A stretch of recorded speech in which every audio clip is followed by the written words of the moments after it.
झेलम की district jail में कैदी बीमार पड़ने लगे। इंतजामिया की जानिब से कैदियों की स्क्रीनिंग, 8 हेपेटाइटिस और 7 एड्स के मर्ज में मुब्तला। दीगर कैदी भी मुख्तलिफ बीमारियों का शिकार।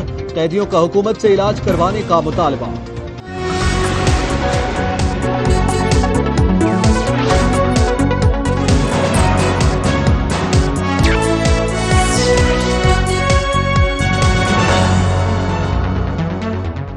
झेलम की डिस्ट्रिक्ट जेल में बंद कैदी मोहलिक बीमारियों में मुब्तला होने लगे। HIV, एड्स और हेपेटाइटिस जैसे मोहलिक मर्ज की तशखीस हो गई। जेल में कैद दीगर असीरान में बीमारी फैलने का खदशा है। इस हवाले से जान लेते हैं बाबर हुसैन से।